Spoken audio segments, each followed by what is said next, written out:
नमस्कार दोस्तों। देखिए हमारी चल रही थी इंडिया जीके या फिर जीएस की 1000 महत्वपूर्ण प्रश्नों की सीरीज। इस सीरीज का हमने 14 पार्ट कंप्लीट कर लिए थे। ये सीरीज का 15वां पार्ट है। इसमें भी हम 25 महत्वपूर्ण प्रश्न देखने वाले हैं। तो अब तक हमने 350 से ज़्यादा महत्वपूर्ण प्रश्न बिल्कुल व्याख्या सहित देख लिए हैं। और देखिए पिछले वीडियो भी अगर आपने नहीं देखे हैं तो वो भी आपको ज़रूर देखने चाहिए, क्योंकि पिछले एग्जामों में जो प्रश्न पूछे गए हैं वही प्रश्न हम देख रहे हैं, तो वो भी आपको ज़रूर देखने चाहिए। उन सभी की प्लेलिस्ट बनी हुई है। तो देखिए देखते हैं इस वीडियो का पहला प्रश्न। बलवंत राय मेहता समिति का संबंध किस क्षेत्र से है? बलवंत राय मेहता समिति का संबंध किस क्षेत्र से है? कर सुधार, भूमि सुधार, पंचायती राज व्यवस्था या फिर पेंशन सुधार? क्या हो जाएगा इसका आंसर? तो देखिए बलवंत राय मेहता समिति का संबंध अपने पंचायती राज व्यवस्था सुधार से है। ऑप्शन सी हो जाएगा अपने सही आंसर। देखिए बलवंत राय मेहता समिति ने ग्रामीण स्थानीय स्वशासन के लिए त्रिस्तरीय व्यवस्था का सुझाव दिया था।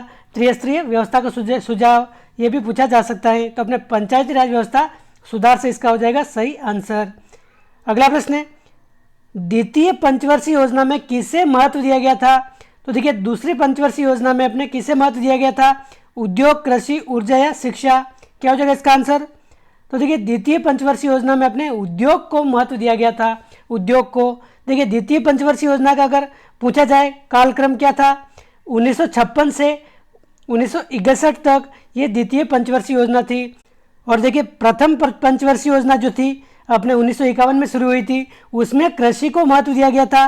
और द्वितीय पंचवर्षीय योजना में अपने उद्योग को महत्व दिया गया है। अगला प्रश्न है, सात ताल झील कहाँ स्थित है? तो देखिए सात ताल झील कहाँ स्थित है? अपने उत्तराखंड में स्थित है, नैनीताल के पास। उत्तराखंड नैनीताल इसके पास स्थित है अपने सात ताल झील। तो आप ध्यान रखिए। प्रश्न 4 है, जलियांवाला बाग हत्याकांड की जांच किस आयोग द्वारा की गई? तो देखिए जलियांवाला बाग हत्याकांड हमने काफ़ी बार देख लिया है, लेकिन इसकी जांच किस आयोग के द्वारा की गई ये आपको बताना है। क्या हो जाएगा इसका आंसर? देखिए ये अपने हंटर आयोग के द्वारा इस हत्याकांड की जांच की गई। जलियांवाला बाग का है अपने पंजाब अमृतसर में जलियांवाला बाग है। और देखिए ये प्रश्न आपको कमेंट करके बताना है, जलियांवाला बाग हत्याकांड कब घटित हुआ था? हमने काफ़ी बार देख लिया है, तो आप सभी को कमेंट करके बताना है कि जलियांवाला बाग हत्याकांड कब हुआ था। ये हमने बहुत बार देखा है, तो आप सभी को कमेंट करके ज़रूर बताना है जलियांवाला बाग हत्याकांड कब घटित हुआ था।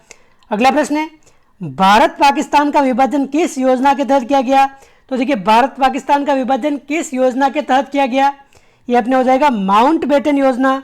इसके आधार पर जो बना था भारतीय स्वतंत्रता अधिनियम 1947, इसके आधार पर अपने भारत और पाकिस्तान का विभाजन किया गया था। तो आप ध्यान रखें माउंटबेटन योजना।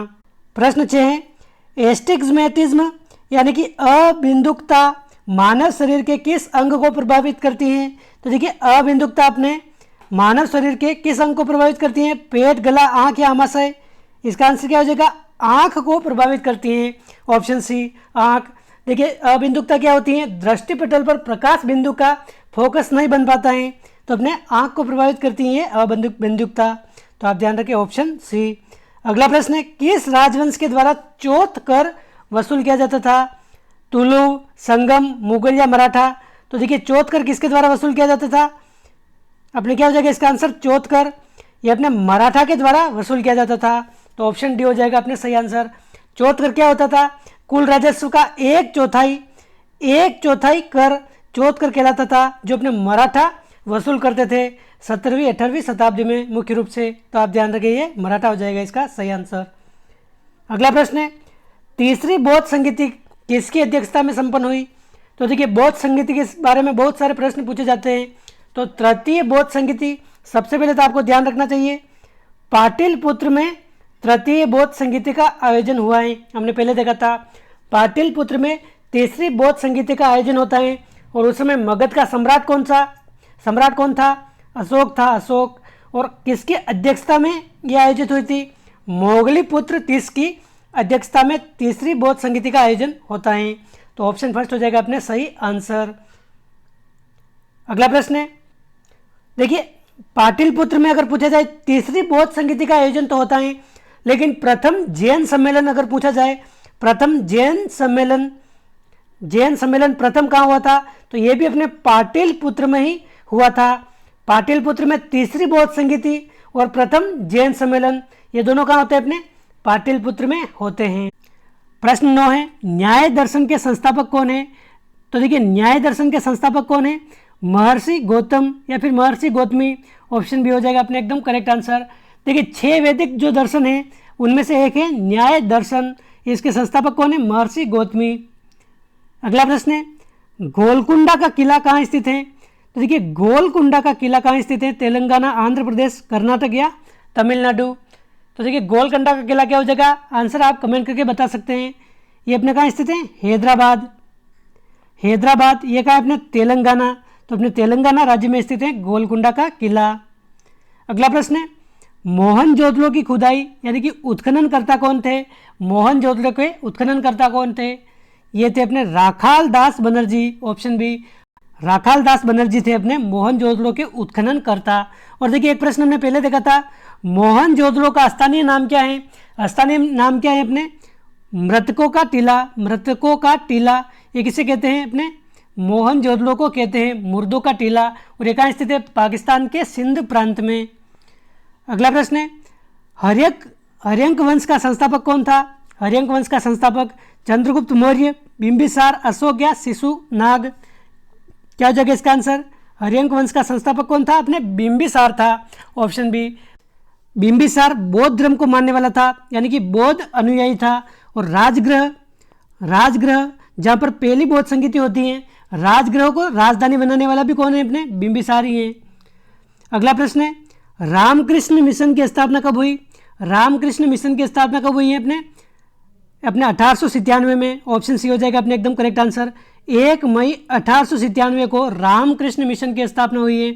और किसने की? स्वामी विवेकानंद ने अपने रामकृष्ण मिशन की स्थापना की है 1 मई 1897 को। देखिए 1 मई 1897 को अपने रामकृष्ण मिशन की स्थापना हुई, लेकिन 1 मई को कौन सा दिवस मनाया जाता है ये भी पूछा जाता है। तो अपने मजदूर दिवस मनाया जाता है, मजदूर दिवस या फिर श्रमिक दिवस मनाया जाता है 1 मई को। अगला प्रश्न है, हड़प्पा सभ्यता स्थल रोपड़ किस राज्य में है? तो देखिए हड़प्पा सभ्यता जिसमें ये रोपड़ स्थल ये किस राज्य में है? ये अपने पंजाब राज्य में हो जाएगा। ऑप्शन फर्स्ट हो जाएगा अपने एकदम करेक्ट आंसर। रोपड़ है अपने कहाँ? पंजाब में। Option first. और देखिए एक प्रश्न और पूछा जाता है, लोथल सभ्यता स्थल कहाँ है? किस राज्य में है? तो ये अपने गुजरात राज्य में है। ये भी आप ध्यान रखें। रोपड़ तो हो जाएगा अपने पंजाब और लोथल अपने गुजरात में हो जाएगा। रोपड़ अपने सतलज नदी के किनारे ये सभ्यता स्थल है। प्रश्न 15 है, भारत की प्रथम महिला विदेश सचिव कौन थी? तो देखिए भारत की प्रथम महिला विदेश सचिव कौन थी? ये थी अपने चोकिला अय्यर। ऑप्शन फर्स्ट, चोकिला अय्यर अपने भारत की प्रथम महिला विदेश सचिव थी। Option first. प्रश्न 16 है, गोवा किस वर्ष आज़ाद हुआ? 1955, 60, 61 या 65? तो देखिए गोवा अपने भारत का सबसे छोटा राज्य है। किस वर्ष आज़ाद हुआ था ये? तो देखिए आप ध्यान रखिए, ये 1947 में जब भारत आज़ाद हुआ था उस समय गोवा आज़ाद नहीं होता है, क्योंकि ये पुर्तगालियों के अधीन था। 1961 में भारतीय सेना ने इसको आज़ाद कराया था। मात्र 30 घंटे की कार्रवाई में ये आज़ाद हो गया था, 30 घंटे में। तो आप ध्यान रखें 1961 में ये आज़ाद हुआ था गोवा, दिसंबर 1961 में। ऑप्शन सी हो जाएगा अपने एकदम करेक्ट आंसर। अगला प्रश्न है, शरीर की सबसे बड़ी हड्डी कौन सी है? तो देखिए शरीर की सबसे बड़ी हड्डी कौन सी होती है? टिबिया, टेम्पर, स्टेपिज या फीमर? क्या हो जाएगा इसका आंसर? शरीर की सबसे बड़ी हड्डी है अपने फीमर। ऑप्शन डी, फीमर अपने जांग की हड्डी है, जांग की हड्डी। और देखिए जो स्टेपिज है ये शरीर की सबसे छोटी हड्डी है, सबसे छोटी हड्डी। और ये कहाँ है? अपने कान की हड्डी है स्टेपिज। तो आप ध्यान रखिए सबसे बड़ी तो हो जाएगी फीमर, सबसे छोटी हो जाएगी अपने स्टेपिज। फीमर है अपने जांग में, स्टेपिज अपने कान में, दोनों आप ध्यान रखें। प्रश्न 18 है, केसर का सबसे बड़ा उत्पादक राज्य कौन सा है? जम्मू कश्मीर, उत्तराखंड, हिमाचल प्रदेश या सिक्किम? तो देखिए केसर का सबसे बड़ा उत्पादक राज्य कौन सा है? जम्मू कश्मीर।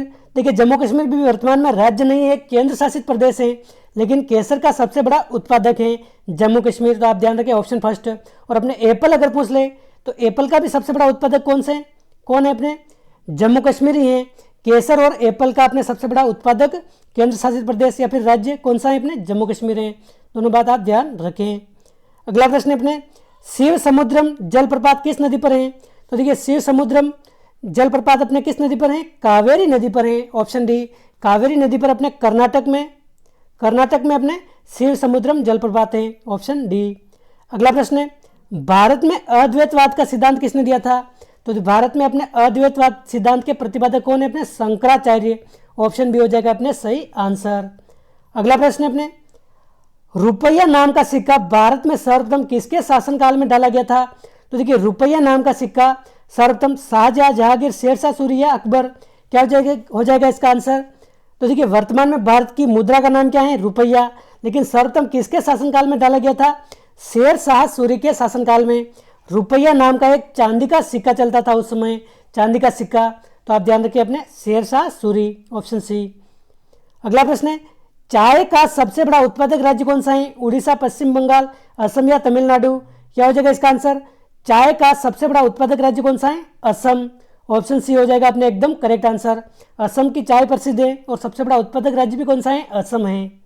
प्रश्न 23 है, हीरा का सबसे बड़ा उत्पादक राज्य कौन सा है? मध्य प्रदेश, कर्नाटक, झारखंड या बिहार। देखिए हीरा सबसे कठोरतम वस्तु होती है, सबसे ज्यादा कठोर वस्तु कौन सी होती है? हीरा।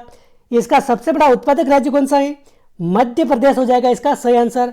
हीरा का सबसे बड़ा उत्पादक राज्य कौन सा है? मध्य प्रदेश। और देखिए आप ध्यान रखें, चांदी, चांदी अगर पूछ ले, चांदी का सबसे बड़ा उत्पादक राज्य कौन सा है? राजस्थान। राजस्थान की जो जावर माइंस की खान है सबसे ज्यादा उत्पादित करती है चांदी। सोने का सबसे ज्यादा उत्पादक राज्य कौन सा है? सोना सबसे ज्यादा कहाँ से निकलता है? कर्नाटक। कर्नाटक की जो कोलार खान है, कोलार खदान, यहाँ से निकलता है सबसे ज्यादा सोना। और हीरा हो जाएगा अपने मध्य प्रदेश। सभी बात आप ध्यान रखें। अगला प्रश्न है, भारतीय आत्मा के नाम से किसे जाना जाता है? तो देखिए भारतीय आत्मा ये किसका उपनाम है? माखनलाल चतुर्वेदी, इनको कहते हैं अपने एक भारतीय आत्मा, एक भारतीय आत्मा के नाम से जानते हैं अपने माखनलाल चतुर्वेदी को। तो ऑप्शन सी हो जाएगा अपने सही आंसर। अगला प्रश्न है और इस वीडियो का अंतिम प्रश्न है, स्वराज्य मेरा जन्म सिद्ध अधिकार है और मैं इसे लेकर रहूंगा, यह नारा किसने दिया था? तो देखिए स्वराज्य मेरा जन्म सिद्ध अधिकार है और मैं इसे लेकर रहूंगा, यह नारा उद्घोषित करने वाले कौन है? अपने बाल गंगाधर तिलक, ऑप्शन बी हो जाएगा अपने एकदम करेक्ट आंसर। और देखिए पहली बार संपूर्ण स्वराज्य की मांग भी किसने की थी? संपूर्ण स्वराज्य की मांग करने वाले भी कौन है? अपने बाल गंगाधर तिलक ही हैं। और स्वराज्य मेरा जन्म सिद्ध अधिकार है और मैं इसे लेकर रहूंगा, यह नारा भी अपने किसने दिया था? बाल गंगाधर तिलक ने ही दिया था। तो दोस्तों ये थे इस वीडियो के 25 महत्वपूर्ण प्रश्न। इस तरह से हमने 15 वीडियो कंप्लीट देख लिए हैं 1000 महत्वपूर्ण प्रश्नों की सीरीज के। 40 वीडियो में हम पूरे 1000 प्रश्न देखेंगे बिल्कुल व्याख्या सहित। तो सभी वीडियो आप ध्यानपूर्वक देखें। वीडियो अच्छा लगा है तो लाइक करें, अपने दोस्तों के साथ भी शेयर करें। जय हिंद, जय भारत।